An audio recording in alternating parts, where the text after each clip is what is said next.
ஆபிரகாமுக்கு குமாரனாய் இருக்கிறானே என்று சொல்லி இங்கே சகைவை பார்த்து இயேசுவானவர் சொல்லுகிறதை நாம் பார்க்கிறோம். இந்த நாளிலும் கூட மெய்யாகவே அன்பு தம்பதிகள் திரு செல்வகுமார், திருமதி ரோஸ்லின் அருமையான மகள், இவர்களுக்கு இந்த நாளில் இயேசுவானவர் அவர்கள் கொடுக்கிற ஒரு பெரிய ஆசீர்வாதம். இந்த வீட்டுக்கு, இந்த புதிய இல்லத்திற்கு ரட்சிப்பு வந்தது என்று சொல்லி விசுவாசிகளாக, விசுவாசத்தின் பிள்ளைகளாக வாழும்படி தேவன் அழைக்கிறார்.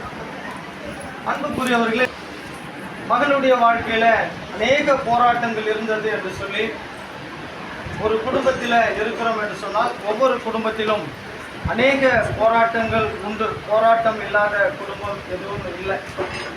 ஆகவே போராட்டங்கள் நிறைந்த வாழ்வுதான். ஒரு முறை ஒரு நண்பர், நான் திருமணத்துக்காக ஏற்பாடு பண்ணி கொண்டிருக்கும் பொழுது ஒரு நண்பர் சொன்னார், சார் நீங்கள் ரொம்ப சீக்கிரம் எதிர்நீச்சல் போட ஆரம்பிச்சிட்டீங்களே அப்படின்னு என்ன சொன்னார். அப்பொழுது எனக்கு திருமணமாக போகிறது, இவ்வளவு சீக்கிரம் நீங்கள் எதிர்நீச்சல் போட போறீங்களா? அன்புக்குரியவர்களே, குடும்பம் என்று சொன்னாலே எதிர்நீச்சல் போட்டு தான் இந்த உலக வாழ்வை நாம் முடிக்க வேண்டும். அப்படிப்பட்ட வாழ்வை தான் தேவன் கொடுத்திருக்கிறார். ஒருவேளை நமக்கு எல்லா வசதிகளும் வாய்ப்புகளும் இருந்து விட்டால் நாம் தேவனை தேட முடியாது. ஆகவே நமக்கு இருக்கிற கஷ்டங்கள், துன்பங்கள், துயரங்களின் ஊடாய்தான் நாம் ஆண்டவரை அதிகமாய் பற்றி கொள்ள முடியும் என்பதை நாம் நிச்சயமாய் நம்ப வேண்டும். இந்த குடும்பத்தை குறித்து சொல்ல வேண்டும் என்று சொன்னால், அருமையான தகப்பனார் திரு ஜெயராஜ் ஐயா அவர்கள், திருமதி குளோரி ரத்னம் அம்மா அவர்களை குறித்து பார்க்கப்படும்போது மிகவும் ஒரு அன்பானவர்கள். பிள்ளைகளை எப்படி ஒழுங்காக வளர்க்க வேண்டும் என்று சொல்லி பிள்ளைகளை அவ்வளவு நேர்த்தியாய் வளர்த்தவர்கள். அது மாத்திரமல்ல, அவர்கள் சிறப்பாக அவர்கள் இரவு நேரங்களிலே முழங்காலிலே நின்று தன்னுடைய பிள்ளைகளுக்காக வேண்டுதல் செய்வதை நான் அறிவேன். அவர்கள் என்னோடு கூட பகிர்ந்து கொள்ளும் பொழுது இப்படியெல்லாம் அவர்கள் சொல்வார்கள், பிள்ளைகளை குறித்ததான ஒரு கரிசனை. இப்படிப்பட்ட பெற்றோர்கள் இந்த உலகத்தில் இருப்பது மிக கடினம். பெற்றோர்கள் எப்பொழுதும் பிள்ளைகளுடைய வாழ்வு முன்னேற வேண்டும். பிள்ளைகள் எப்பொழுதும் தன்னுடைய வாழ்க்கையில் எல்லா நிலையிலும் உயர்ந்து விளங்க வேண்டும் என்று சொல்லித்தான் பெற்றோர்கள் விரும்புவார்கள். அப்படிப்பட்ட பெற்றோர்களை பெற்றிருக்கிற அன்பு பிள்ளைகள் மெய்யாகவே அவர்கள் ஒரு பெரிய பாக்கியத்தை பெற்றவர்களாக நான் நினைக்கிறேன். ஆகவே பெரிய மகனாக இருக்கட்டும், பீட்டராக இருக்கட்டும், செல்வகுமாராக இருக்கட்டும், இவர்களுக்கெல்லாம் அவர்கள் வேண்டுகிற நிலையை பார்க்கப்படும்போது நீண்ட நேரம் அவர்கள் ஜெபத்தில் தரித்திருப்பார்கள், முழங்காலில் நின்று அவர்கள் ஜெபிப்பார்கள் என்று சொல்லி நான் அறிந்திருக்கிறேன். அவர்களை நன்றாக நான் அறிவேன். ஐயாவுடைய அவர்களுடைய உழைப்பு தான் இந்த நாளிலும் கூட, இந்த வயதிலும் கூட தன்னுடைய உழைப்பின் மூலமாக தன்னுடைய வாழ்வை அமைத்து கொண்ட அருமையான தகப்பனார். உண்மையாகவே நான் மிகவும் சந்தோஷப்படுவேன். இந்த வயதிலும் அநேக பிள்ளைகள், 3 பிள்ளைகள் நன்றாக இருக்கிறார்கள். இருந்தாலும் தானே உழைத்து தானே சம்பாதித்து இந்த உலகத்திலே வாழ வேண்டும் என்று சொல்லி ஒரு பெரிய ஆசீர்வாதத்தை தேவன் கொடுத்திருக்கிறார்.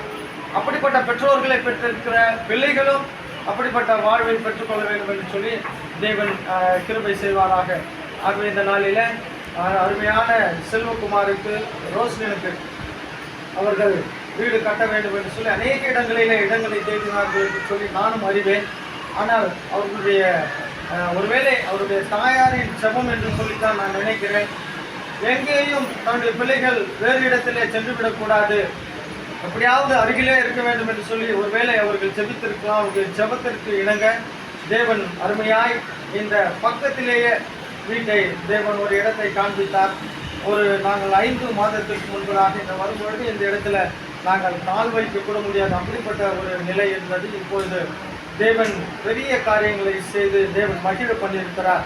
மெய்யாகவே நீங்கள் என்னுடையவர்களாய் இருக்கும்படி உங்களை மற்ற ஜனங்களை விட்டு பிரித்தெடுத்தேன் என்று சொல்லி தேவன் சொல்கிறார். மற்ற ஜனங்களை காட்டிலும் இவர்களை பிரித்தெடுத்து இவருடைய வாழ்விலே பெரிய காரியங்களை செய்து தேவன் அவர்களை வாழ வைத்துக் கொண்டிருக்கிறார் என்று சொன்னால் கடவுளுடைய பெரிய கிருபை தான். அவர்களும் மகளும் கூட அநேக நேரங்களில் நானும் கவனித்திருக்கிறேன். மகளுடைய ஜெப வாழ்வு மிக முக்கியமானது. மகள் சண்டே கிளாஸ் எடுக்கும் பொழுதும் பிபிஎஸ் டைரக்டராக இருக்கும்போதும் முழங்காலில் நின்று கொண்டிருக்கிற இப்படி பெரிய பெரிய காரியங்களை இவர்கள் பெற்றுக்கொள்கிறார்கள் சொன்னால் உண்மையாகவே கடவுள் கொடுத்த ஆசீர்வாதம் தான். நன்மை நான் உன் வாயை திருப்தியாக்குவேன் சொல்லுகிறார். ஆகவே இந்த பிள்ளைகளை இந்த நாளில் தேவன் கொடுக்கிற ஆசீர்வாதங்கள், நன்மையினால் உன் வாயை திருப்தியாக்குவேன், கழுகுக்கு சமானமாய் உன் வயது திரும்ப வாழ வயது போலாகிறது சொல்ல நம்ம வேதத்திலே வாசிக்க பார்க்கிறோம். அப்படிப்பட்ட ஆசீர்வாதங்களை இந்த பிள்ளைகள் இந்த நாளில் பெற்றுக்கொள்வார்கள் என்று சொல்லி நான் ஆசீர்வதிக்கிறேன். கர்த்தர் நன்மை நினைத்திருக்கிறார், அவர் ஆசீர்வதிப்பார் என்று சொல்லி நாம் எவ்வளவுக்கு எவ்வளவு விசுவாசத்தில் வேறொன்றி வாழ்கிறோமோ அப்பொழுது உண்மையாகவே தேவன் இவர்களை பழுக்கி பருகி செய்ய சித்தமாக இருக்கிறார். இந்த வீடு உண்மையாகவே நாங்கள் காலையில் வந்து பால் காட்டும் போது இந்த வீட்டை பார்க்கும்போது மிகவும் மகிழ்ச்சியாக இருக்கிறது. மிக நேர்த்தியாய் 5 மாதங்களில் மிக நேர்த்தியாய் இதை செய்து முடித்திருக்கிறார்கள் என்று சொன்னால் ஒரு பெரிய கிருபை தான், பெரிய அற்புதம் தான் என்று சொல்ல முடியும். கடந்த நாட்களில் சகோதரர் செல்வகுமார் கூட பல பலவீனத்தின் மத்தியில், சுகவீனத்தின் மத்தியில் அவர் மருத்துவமனையில் இருக்கப்படும்போது கூட, ஆனாலும் அவைகளை எல்லாவற்றும் தேவன் அவர்களுக்கு நேர்த்தியாய் வழிநடத்தி இப்படி அவர்கள் இல்லை என்று சொன்னால் இப்படிப்பட்ட ஒரு நல்ல ஒரு மாளிகையை தேவன் கட்டி கொடுத்திருக்கிறார் என்று சொன்னால் அது கடவுளுடைய சித்தம். இந்த சந்ததியை எனக்கென்று ஏற்படுத்தினேன், இவர்கள் என் துதியை சொல்லி வருவார்கள் என்று சொல்லி நாம் வேதத்தில் வாசிக்கிறோம் அல்லவா? அப்படியாய் இந்த சந்ததியை தேவனுக்கென்று ஆண்டவர் ஏற்படுத்தியிருக்கிறார். இவர்கள் இந்த உலகத்தில் அவருடைய துதியை சொல்லி வருவார்கள், இவருடைய வாழ்வு எப்பொழுதும் சுகமாய் இருக்கும் என்று சொல்லி நாம் பார்க்க முடிகிறது.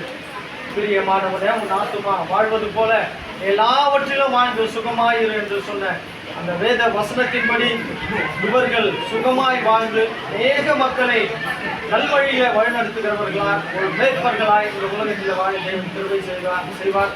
இந்த நாளில் இவருடைய குடும்பத்தில் ஒரு பெரிய ஊழியக்காரர் நம்மத்திலே வந்து இருக்கிறார். இவரை குறித்து நான் சொல்ல வேண்டும் என்று சொன்னால் மிக வல்லமையாய் எடுத்து பயன்படுத்துகிற ஒரு பெரிய ஊழியக்காரர். ஆனால் இவர் வந்து நம்முடைய ஆலயத்தில் செய்தி கொடுப்பதற்கு வரவில்லை என்று சொன்னால் என்னுடைய தாயார் எப்படி கோபப்படுவார்கள், அவர்கள் இடத்துல பேசவே மாட்டாங்க. என்னுடைய ஆலயத்தில் வந்து நீ செய்தி கொடுக்காம நீ வரல. அந்த ஆசீர்வாதங்கள் இந்த குடும்பத்தின் மக்களோடும், அருமையான செல்வகுமாரோடும், திருமதி ரோஸ்வின் அருமையான குழந்தையோடும், இந்த குடும்பத்தின் உறவுகளோடும், இளஜன பந்துக்களோடும், பெற்றோர்களோடும் எப்பொழுதும் நீங்காமல் நிலைத்திருப்பதாக. ஆமென். கர்த்தர் தாமே இந்த வசனங்களை நமக்கென்று ஆசீர்வதித்து கொடுப்பார்கள். ஆமென்.